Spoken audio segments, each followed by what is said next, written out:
Coba lihat sekarang karakter jahiliyah yang nampak di tengah kita. Bandar judi online dibuat bangkrut oleh pemain yang justru ditangkap pemain. Bandar judi yang menyediakan ladang kemaksiatan, harusnya ditangkap, tapi justru yang membuat bangkrut si bosnya itu yang ditangkap. Yang sekarang saya tanya, keblinger itu siapa?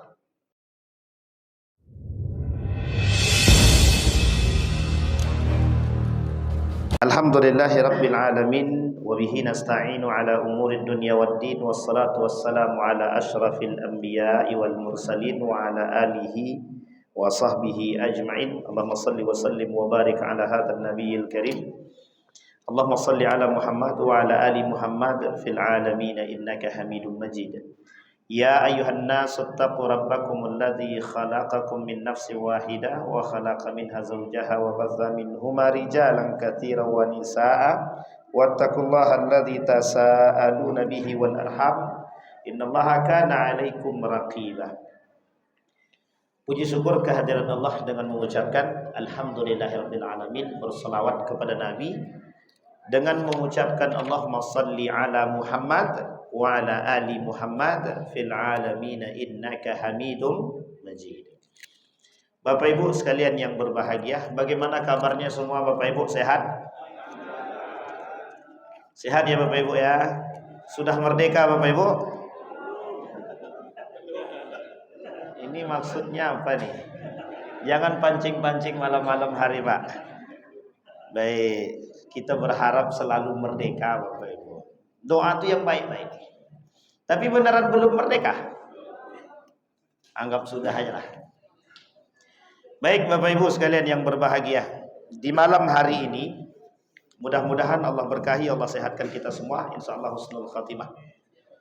Untuk orang tua kita yang telah mendahului, Allah tempatkan di tempat terbaik di sisinya, Allah terima amal ibadahnya, Allah kumpulkan bersama orang yang saleh, amin ya rabbal alamin.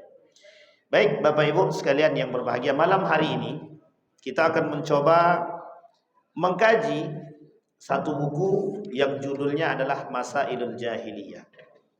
Buku yang kita bahas malam hari ini tentang persoalan-persoalan jahiliyah pada masanya yang agak nampak kelihatan saatnya. Jadi begini, kalau kita berbicara tentang persoalan jahiliyah, kita harus paham dulu apa arti jahiliyah. Tapi kenapa kita perlu membahas ini? Biar kita tahu karakter-karakter orang-orang jahiliyah pada masanya. Yang ada beberapa karakter Allah abadikan di dalam Al-Quran. Biar kita tahu, biar kita ini tidak menjadi pengikut jahiliyah. Atau kita tidak jadi orang-orang yang jahiliyah. Yang kita khawatirkan kita pula yang jadi jahiliyah. Jadi Bapak Ibu, ketika saya bertanya kepada salah seorang ulama yang ada di Mekah ketika itu, beberapa waktu yang lalu saya berangkat umrah, dalam halaqah di Masjidil Haram saya tanya, ada seorang ulama kami sedang mengikuti halaqah seorang ulama yang cukup besar, seorang syekh kabir, ulama besar. Kami duduk, ada seorang ulama di situ, saya tanya sama beliau. Karena saya baru dihadiahkan buku sama salah seorang, dibelikan buku. Kemudian dihadiahkan buat saya. Saya tanya sama beliau tentang persoalan jahiliyah. Syekh, gimana menurut antum tentang persoalan jahiliyah pada saat ini? Beliau jawab, memang unik jawaban beliau. Kata beliau, sekarang itu lebih jahiliyah daripada masa jahiliyah dulu. Awak pun terdiam dengarnya Pak. Lah kok bisa gitu? Apa maksudnya beliau begitu? Saya tanya. Kata beliau, coba tengok sekarang. Jadi kita disuruh melihat. Kalau sekarang ini memang begitu banyak yang diperbincangkan di mana-mana. Tengok sekarang. Orang zaman dulu jahiliyah itu tidak ada Islam. Sekarang Islam pun ikut jahiliyah orang-orang itu. Bukan Islam ya, Muslim ya. Kenapa tidak? Bagaimana tidak jahiliyah? Katanya. Masuk ke dalam Islam. Orang dulu masuk dari dalam Islam langsung jadi mukmin sejati. Ya setidaknya berusaha jadi seorang mukmin yang baik. Kita ambil contoh. Umar bin Khattab masuk Islam. Berubah Pak, drastis. Islam berubah drastis. Apa kata Nabi dalam hadisnya itu? Islam itu akan diperkuat salah satu di antara dua. Satu Abu Jahal, satu Umar bin Khattab. Mendengar kalimat itu dari sahabat dia, langsung Umar masuk Islam. Jadi Umar masuk Islam itu bukan hanya karena surat Toha saja, tapi diperkuat dengan hadis Nabi yang mengatakan kekuatan Islam itu diperkuat oleh salah satu di antara duanya. Mendengar kalimat tersebut menangis Umar bin Khattab, mungkin enggak ya? Langsung datang. Kata Umar kepada sahabatnya, antarkan saya ke rumah, ke tempat Muhammad. Di mana Muhammad sekarang? Di Darul Arqam. Pergi ke Darul Arqam. Sampai ke Darul Arqam itu, asyhadu an la ilaha illallah wa asyhadu anna Muhammadar Rasulullah. Keluar dari tempat Nabi, semua pintu rumah pemimpin Quraisy itu diketoknya. Aku muslim, asyhadu an la ilaha illallah wa asyhadu anna Muhammadar Rasulullah. Itu merinding tuh Pak kalau kita lihat filmnya Umar bin Khattab masuk Islam itu. Itu nampak Islam tuh yang tadinya sembunyi-sembunyi, kata Umar enggak ada lagi. Buka.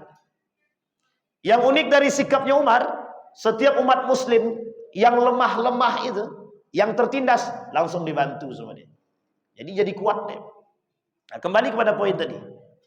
Waktu sebelum Islam, ini kita ambil Pak ya, kita ambil contoh Umar bin Khattab. Sebelum Islam, apa yang dilakukan oleh Umar bin Khattab? Naik ke Jabal Qubais itu. Jabal Qubais itu Masjidil Haram. Ini Masjidil Haram nih. Di depannya pintu Babu Salam, di sampingnya. Di hadapan pintu Babu Salam itu lurusannya tembus rumah Nabi. Sebelah kanan itu ada namanya Jabal, bukit tinggi yang sekarang jadi apartemen. Di situ namanya Jabal Qubais. Itu kalau Umar bin Khattab naik ke atas Jabal Qubais tuh, kerjaan Umar tuh, kaum Quraisy, siapa di antara kalian yang paling kuat, yuk gelut. Nah, itu kalau karakternya Umar bin Khattab tuh. Selalu ngajak gelut siapapun. Setiap orang diajaknya kelahi. Tapi waktu itu jahiliyahnya sebatas mereka tidak masuk Islam aja. Karena jahiliyah pada saat itu orang-orang yang menolak kebenaran Islam. Sampai pada saatnya Umar masuk Islam, tak lagi dikatakan tidak masuk Islam, tidak jahiliyah.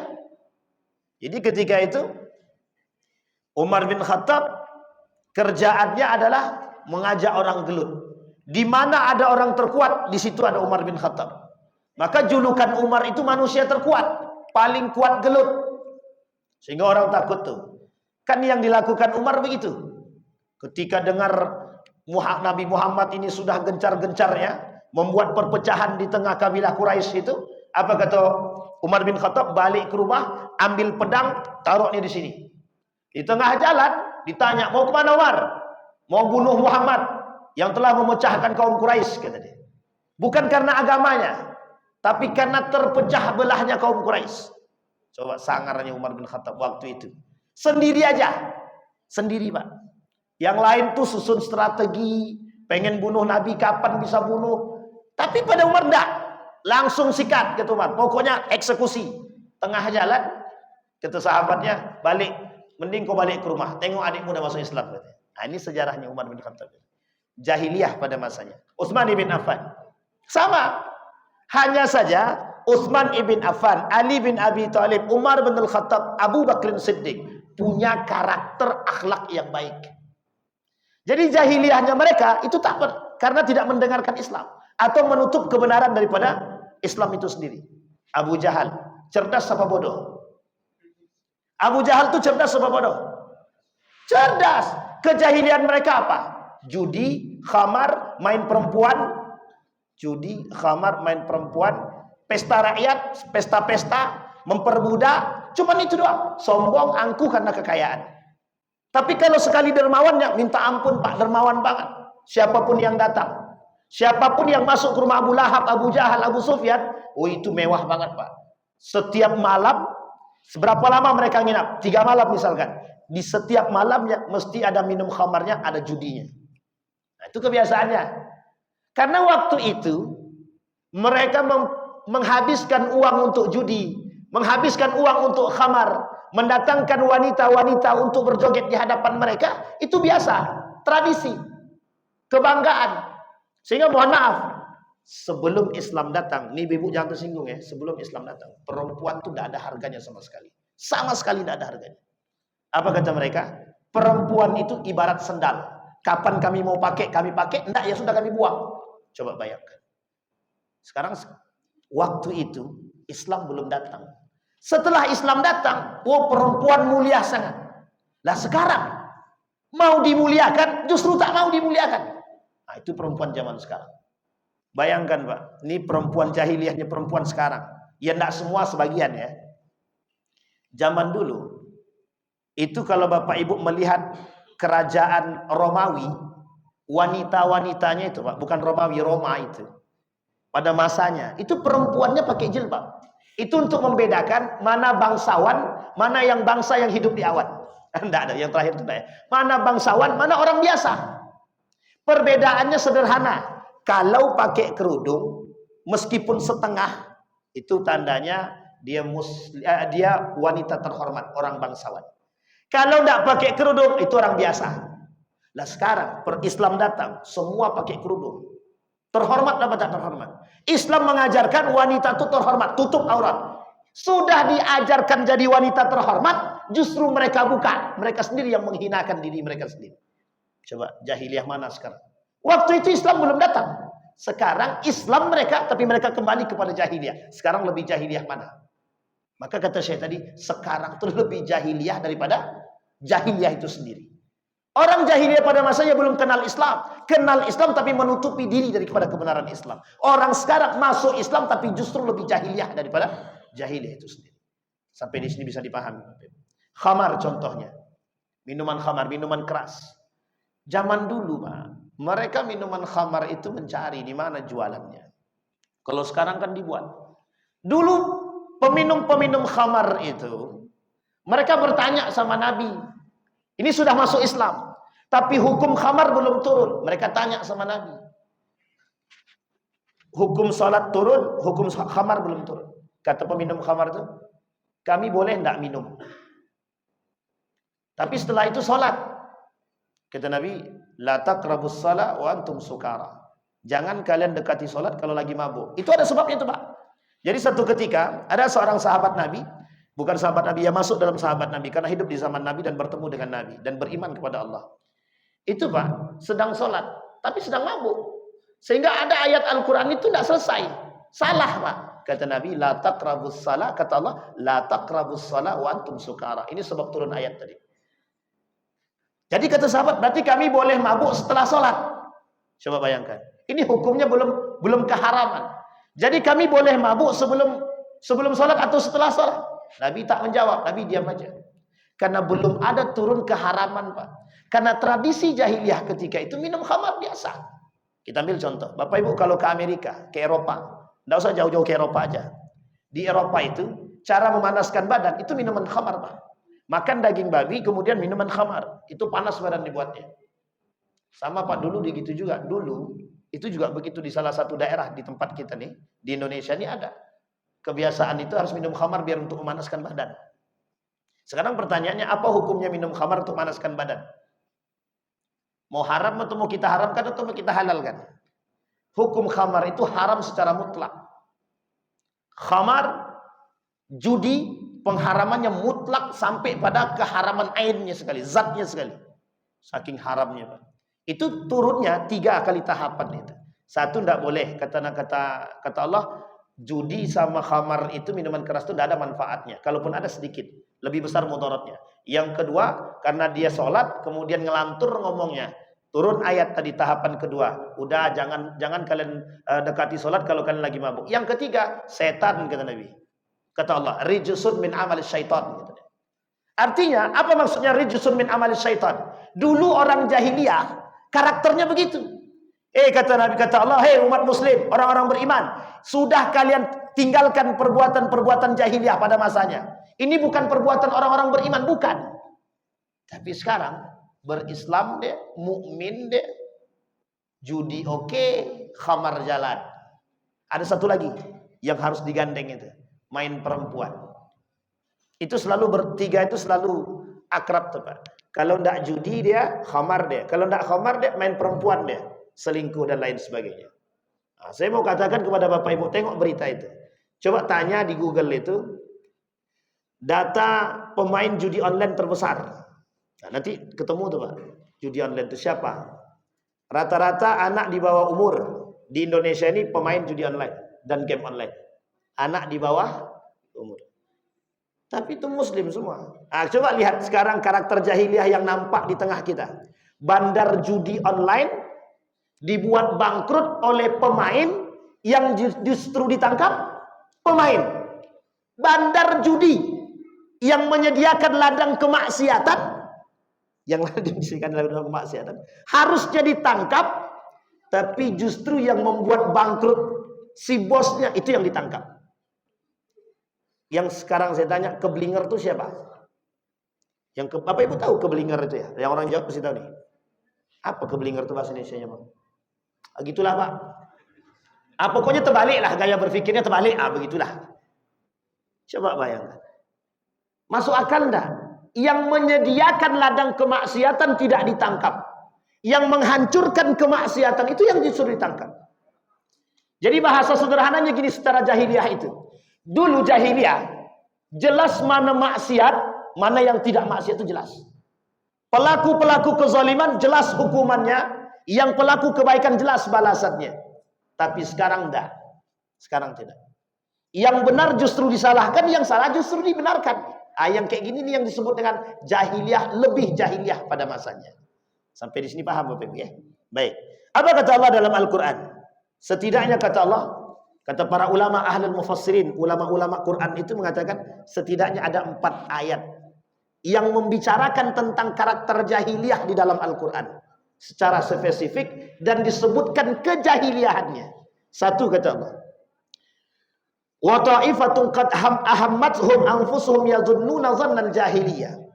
Kata Allah, ada kelompok yang berpikir, yang memperkirakan sesuatu, yang menggunakan akal dia sama seperti orang-orang jahiliyah pada masanya. Sama Pak. Kata orang sekarang, enggak apa-apa kami bermaksiat, kan tinggal taubat. Nah, itu jahiliyah tuh. Zaman dulu enggak begitu Pak. Apa kata mereka? Muhammad, hari ini kami sembah Tuhanmu. Besok engkau sembah Tuhan kami. Kata Nabi, lakum dinukum, kata Allah, lakum dinukum waliyadin. Agamamu, agamamu, kau sembah Tuhanmu. Agamaku, agamaku, aku sembah Tuhanku. Ini sebab turunnya ayat Al-Kafirun. Ini sebab turun, Pak. Gara-gara orang kafir Quraisy mengajak, hari ini kau sembah Tuhan, kami sembah Tuhanmu, besok kau sembah Tuhan kami. Campur aduk. Apa kata Nabi? Agamamu, agamamu, agamaku, agamaku. Kalian sembah Tuhan kalian, aku sembah Tuhan kami. Pak, waktu itu orang kafir Quraisy ini sadar agama mereka berbeda dengan agama Nabi Muhammad. Agama Nabi Muhammad Islam, agama mereka enggak. Sekarang saya tanya, apa agamanya orang kafir Quraisy itu? Agama nenek moyang. Sekarang saya tanya Bapak Ibu, kita kembalikan ke sejarah negara Republik Indonesia. Sebutkan agama yang ada sejarahnya masuk ke dalam negara Republik Indonesia ini. Agama apa yang ada sejarah masuknya, Pak? 1. Apa, Bang? Islam. 2. Apa, Bu? Kristen. Tidak ada, Bu. Hindu. Yang ketiga, Buddha. Tidak ada sejarah. Ibu cari, Bapak Ibu cari dalam sejarah, di mana ada sejarah mengatakan sejarah masuknya Kristen ke Indonesia. Tidak ada. Ke Nusantara, tidak ada. Sampai sini paham ya Pak? Ini sejarah nih Pak, sejarah. Jadi kalau kita kaji sejarah tuh gak akan ketemu Pak. Tapi Islam ada, Hindu ada, Buddha ada. Loh, terus Kristen dari mana datang asalnya? Itu kita tidak bahas Pak. Kapan-kapan kita bahas sejarah itu. Dia lain arah itu. Kembali kepada masa jahiliyah Pak. Nah sekarang orang saat itu kenal Pak, ini agamanya Muhammad tuh agama Islam. Mereka tidak punya agama Pak. Agama mereka adalah agama nenek moyang. Sama dengan orang asli Melayu pakai sot yang mengakui bahwa Indonesia ini agamanya bukan Hindu, bukan Buddha, bukan Islam.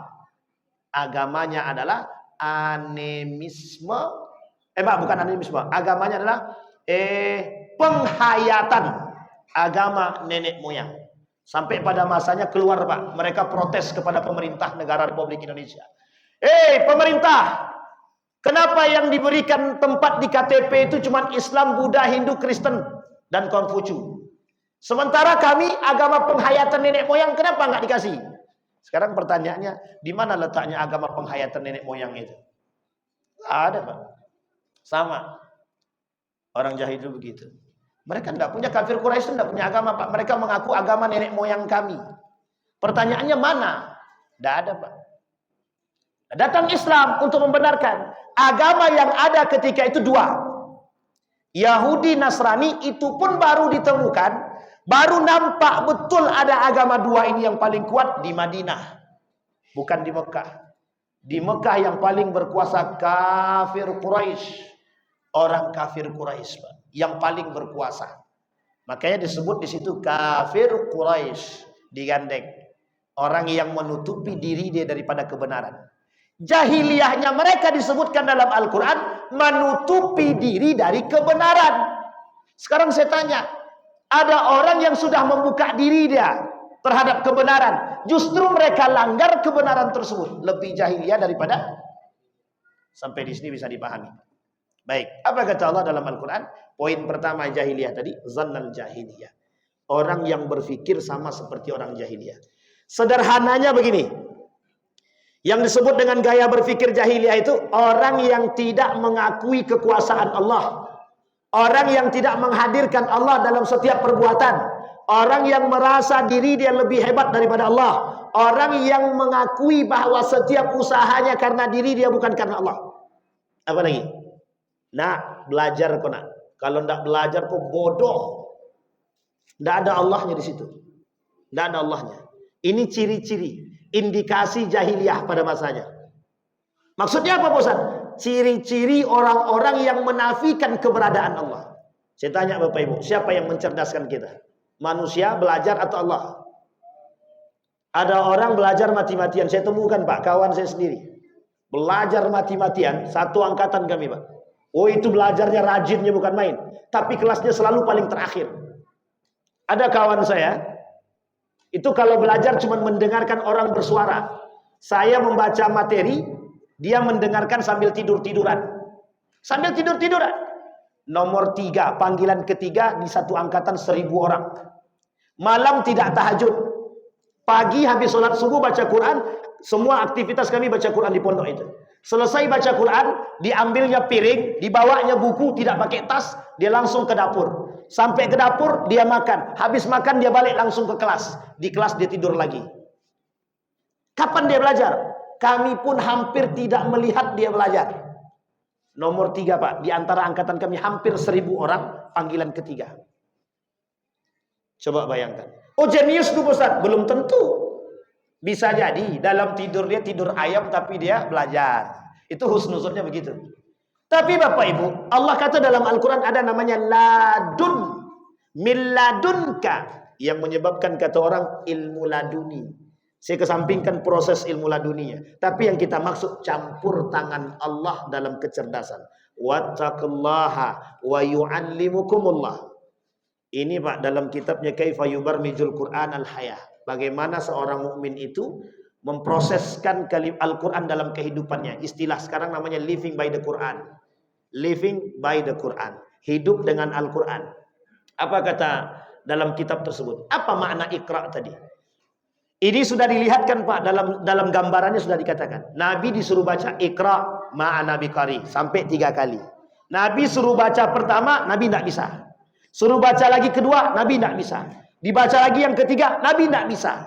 Kata malaikat, tenang, tenang, tenang. Ini bahasa kita ya. Tenang, tenang, tenang. Lo pasti bisa baca. Dipeluk sama malaikat Jibril baginda Nabi. Kemudian disampaikan, Iqra bismi rabbikal ladzi khalaq. Coba hadirkan Allah dalam dirimu. Dalam belajar tuh hadirkan Allah. Baca. Apa yang terjadi? Nabi bisa baca, Pak. Artinya Nabi katakan, Iqra bismi rabbikal ladzi khalaq, kata Allah. Hadirkan Allah dalam setiap urusan kita mudah, Pak. Orang yang menyandarkan diri dia kepada Allah, apapun perbuatannya, berhasil ataupun gagal, dia pasti tahu itu ketentuan Allah. Tapi coba mohon maaf Bapak Ibu. Bapak Ibu dah capek-capek bolak-balik. Ini saya kasih tahu. Bapak Ibu ada keluarga sakit, sedang Bapak Ibu urus ke rumah sakit. Bolak-balik minta berkas, tidak selesai-selesai. Sampai sudah mau selesai, kata perawatnya, masih kurang Pak kakaknya. Setelah masuk kakaknya, maaf Pak kakaknya robek, perbaiki lagi. Setelah diperbaiki, maaf Pak tanda tangan kakaknya belum ada. Kira-kira sakit hati nggak tuh? Sakit hati nggak tuh? Kalau bisa kita amuk tuh rumah sakit tuh Pak. Tapi coba orang yang mohon maaf, yang menghadirkan Allah dalam diri dia, apa yang dikata? Apa kata mereka? Begitulah ujian yang Allah berikan kepada kita. Sekarang saya tanya, seberapa banyak manusia yang berpikir demikian? Seberapa banyak? Kalau banyak, tidak mungkin main judi dia. Kalau banyak, tidak mungkin korupsi. Kalau banyak, tidak mungkin minum khamar. Rata-rata orang minum khamar ngapain? Orang-orang minum khamar. Pernah Bapak Ibu tanya mengapa mereka minum khamar? Sesekali tanya Pak. Bang, sudah pernah minum khamar? Sudah. Mengapa Abang minum khamar? Coba lihat jawabannya Pak. Rata-rata jawabannya, kami stres Ustaz. Stres. Yang kedua, ikut-ikutan. FOMO. Trending lagi kalimat dia. FOMO. Tahu FOMO, Bu? Fear of missing out. Oh, itu bahasa gaulnya itu Bang, bahasa Inggris. Bahasa Indonesianya apa nih? Ikut-ikutan. Nah, itu dia bahasa Indonesianya. Jadi khawatir, FOMO itu khawatir ketinggalan sesuatu yang trending, sesuatu yang viral. Jadi khawatir dia kalau dia tidak tahu. Nah, itulah. Jadi minum khamar pun bisa karena ikut-ikutan. Yang kedua, yang ketiga. Yang ketiga ini yang paling sederhana, Pak. Mengapa mereka minum khamar? Penasaran.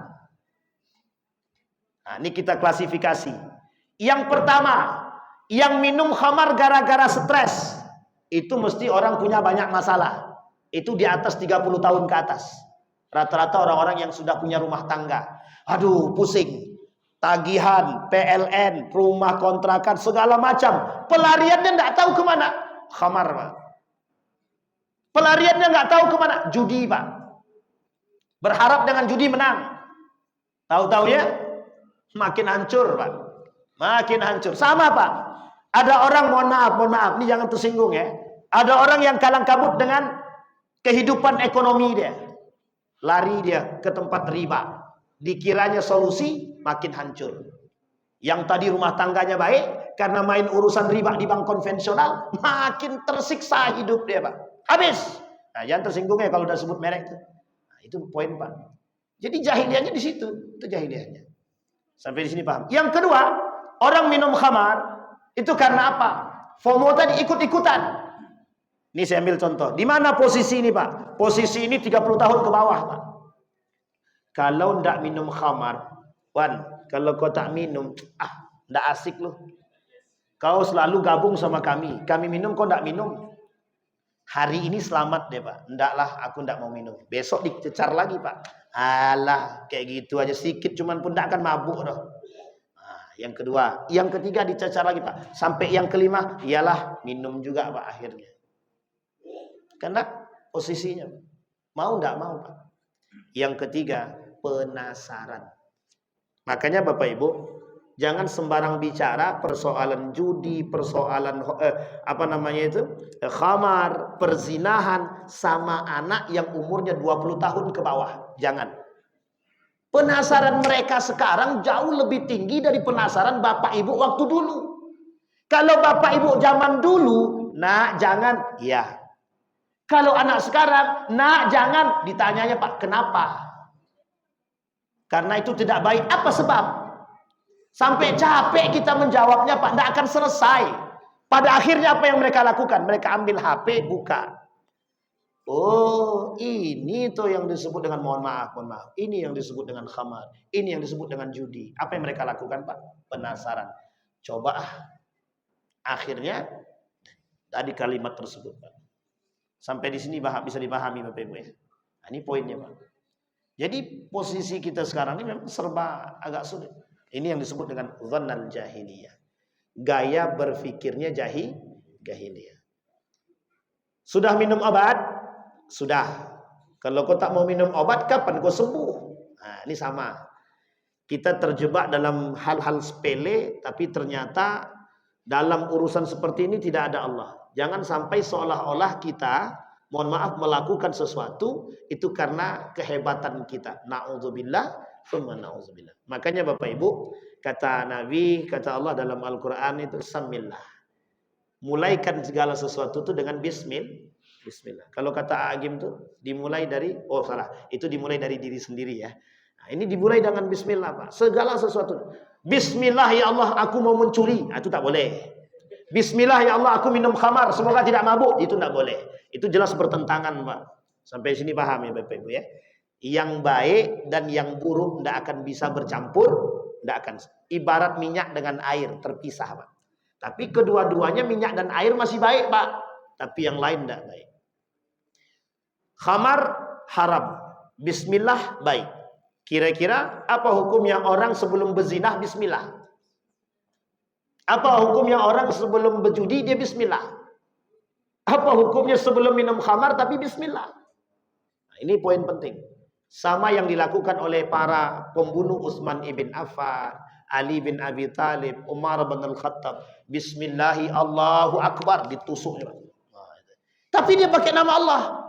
Tapi dia membunuh. Yang dibunuh sahabat Nabi yang sudah dapat jaminan masuk surga. Sampai sini paham ya Bapak Ibu? Kembali kepada poinnya. Zaman dulu gaya berfikirnya begitu. Mereka enggak. Mereka benci dengan Islam. Abu Jahal, Abu Lahab, Abu Sufyan, Salman Al-Farisi dulu, Amr bin As. Mereka bukan muslim dulu. Mereka gaya berpikir mereka rasional Pak. Semua rasional. Dan mereka kembalikan kepada Tuhan-Tuhan nenek moyang mereka yang mohon maaf tak punya kepentingan, yang tidak punya memiliki kehebatan apapun. Tapi tradisi mereka ada. Apa tradisi mereka? Kalau mereka mendapatkan keuntungan yang lebih, mereka buat Pak pesta semeriah mungkin. Nah dalam pesta itu mesti ada 3. Ada judinya, ada khamarnya, ada tarian-tarian biduannya. Sekarang saya tanya, ada kajian tapi ada biduannya. Kira-kira lebih jahiliyah apa tidak lebih jahiliyah itu?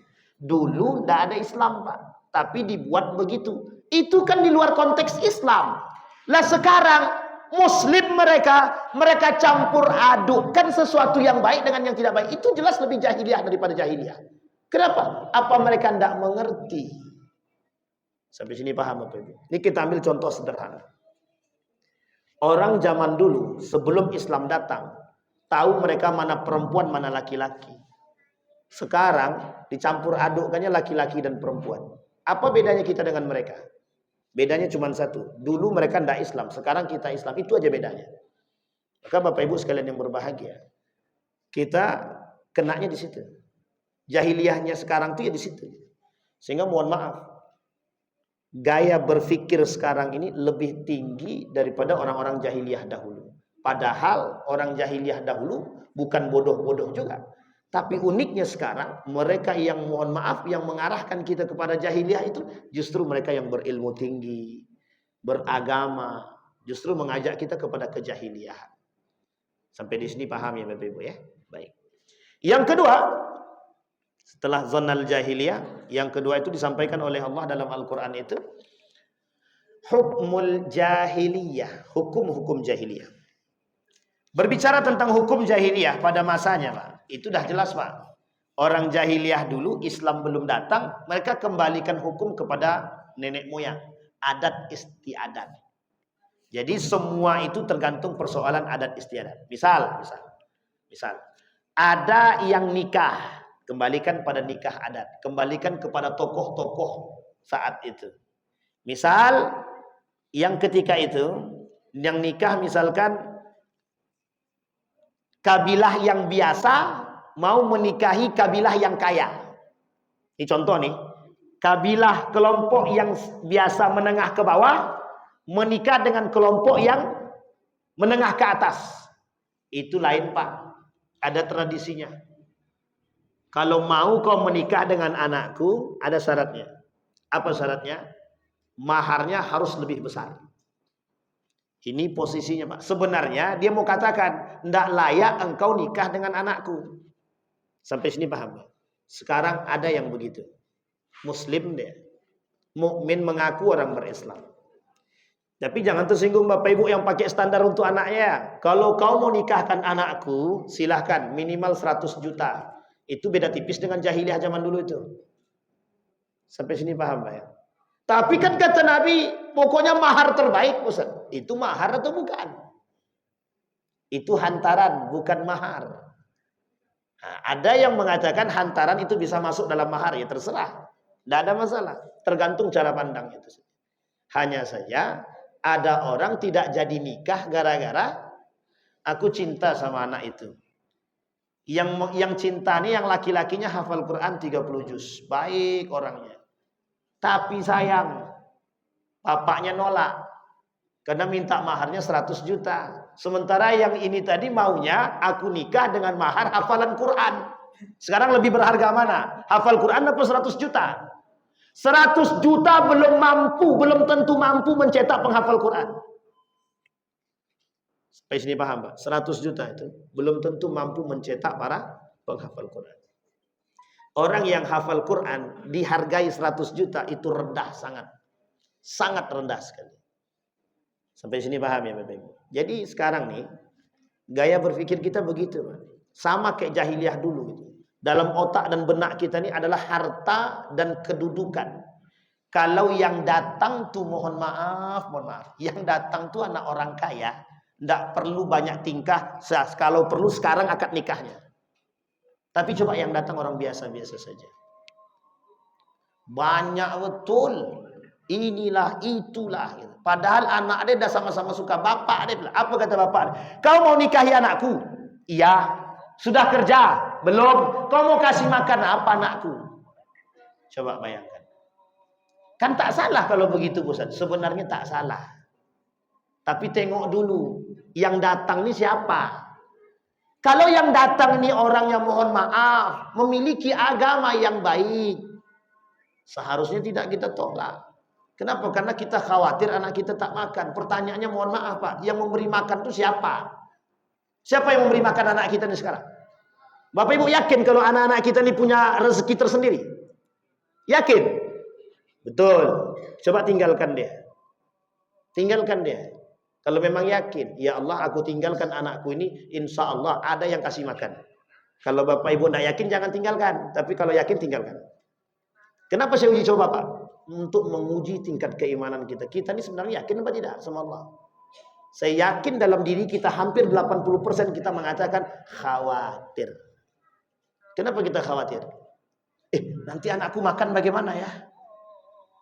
Coba, kita tidak punya uang. Kita khawatir. Tapi kalau kita yakin itu urusan Allah, selesai harusnya kan? Harusnya. Coba bayangkan. Ada Nabi Ismail alaihissalam bersama ibunda tercinta. Ditinggal oleh Nabi Ibrahim di tempat yang tidak ada manusia. Di padang tandus yang cuma tenda, yang kemudian pembekalannya hanya cukup untuk sepekan.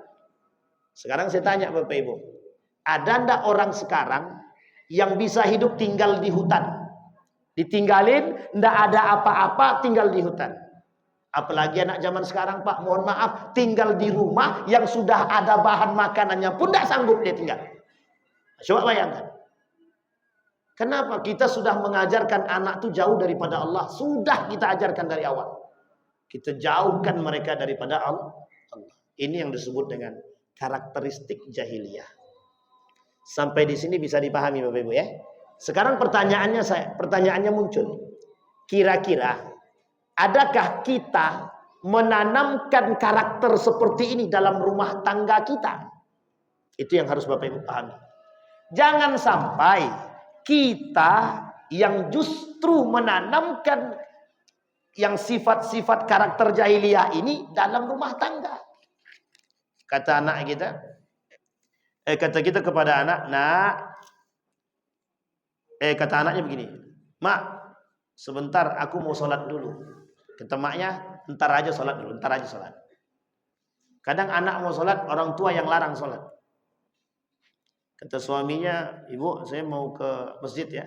Kata istrinya, kalau bapak ke masjid siapa yang jaga ini? Sholat di rumah aja lah. Kadang-kadang yang mempengaruhi rumah tangga kita tuh begitu.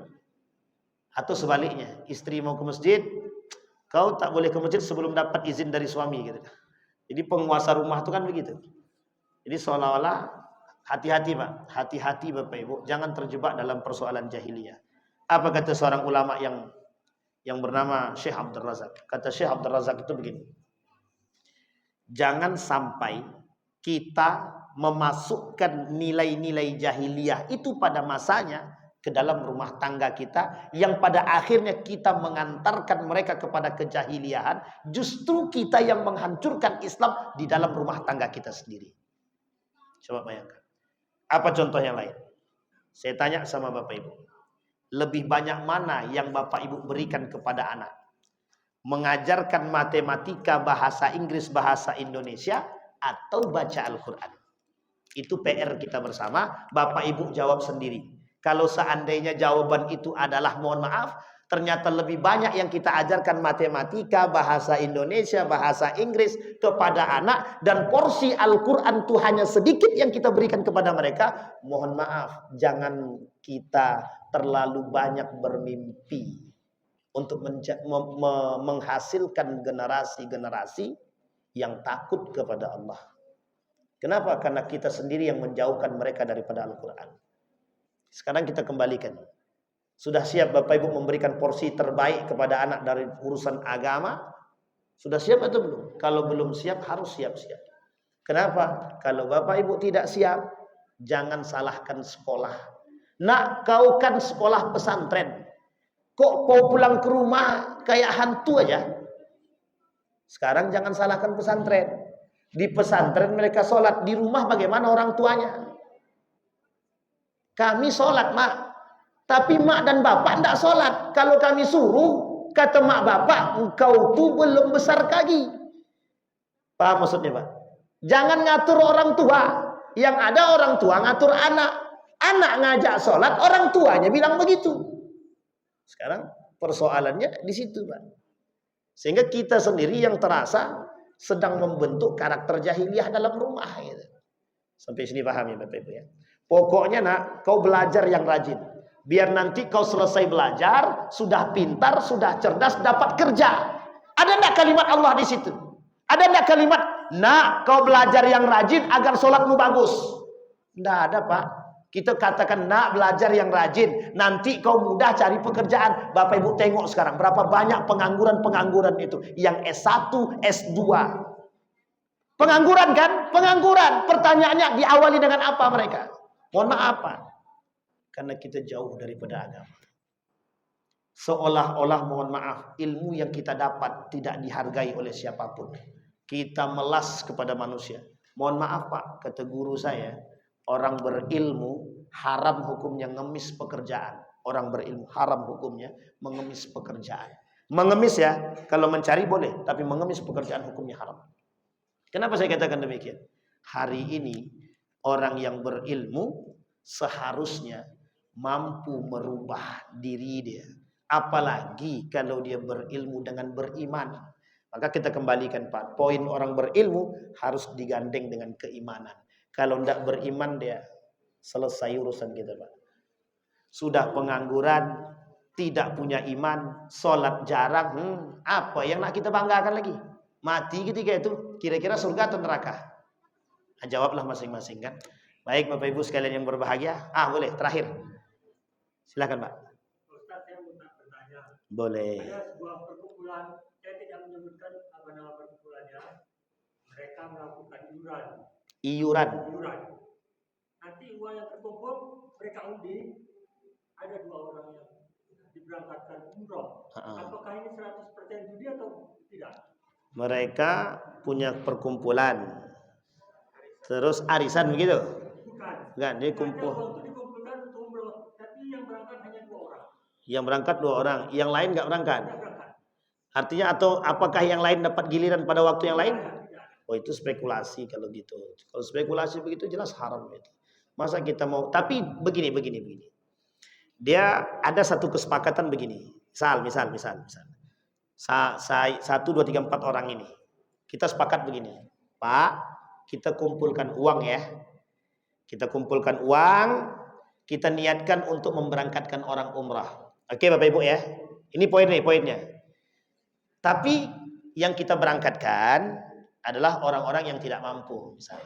Ini ada 10 nama yang tidak mampu. Dari 10 yang tidak mampu ini, 4 orang ini hanya mampu mengumrohkan 2 orang. Oke, sampai sini paham ya Pak ya? Sampai sini Pak. Ternyata jatuhlah pilihan itu kepada si A dan si B. Dan disepakati oleh para donatur-donatur ini untuk memberangkatkan. Ini bahasanya bukan judi. Ini disebut dengan donasi.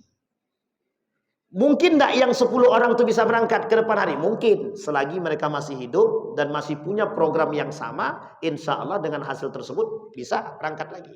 1. Kalau seperti ini yang dia lakukan, ini hanya sikapnya ta'awun, membantu. Tapi kalau ada perkumpulan, yuk kita semua kumpulkan uang. Nanti siapa di antara kita yang akan berangkat umroh? Kita undi. Ini judi, haram, hukumnya haram. Kenapa? Spekulasinya jelas. Kami mempertaruhkan duit. Jadi kita menggunakan duit orang untuk umroh tanpa ada keikhlasan di situ. Kita ambil contoh sederhana begini. Bapak Ibu semua ikut lomba. Nih kita ambil contoh lomba MTQ. Ini kalau seperti ini. Kalau. Mudah-mudahan tidak seperti itu. Kita ambil aja ada lomba qiraatul Quran. Ini baca Quran lomba. Peserta pertama sampai ke-7 bayar 700.000 masing-masing. Dijumlahkan 700.000 kali 10 7 juta. 7 juta ini dijadikan hadiah untuk orang yang menang. Hukumnya haram judi. Sekalipun qiraatul Quran. Sampai sini paham? Mereka bertaruh di situ. Sama dengan hal yang tadi. Kalau sifatnya taruhan dengan sikap dengan modelnya gambling begini atau modelnya adalah undian seperti ini atau dengan modelnya cabut undi, yang cabut undi ini tak mendapatkan giliran pada yang lain, maka sebaiknya tinggalkan. Ada yang pertama syubhat, yang kedua haram. Mesti syubhatnya dia akan mengantarkan pada yang haram. Jarang syubhatnya muamalah itu mengantarkan kepada yang baik, itu jarang. Rata-rata syubhatnya muamalah akan mengantarkan kepada yang haram. Saya kira itu, mudah-mudahan ada manfaat bagi kita semua. Fa'tabiru ya ulil absar la'allakum tuflihun. Assalamualaikum warahmatullahi wabarakatuh.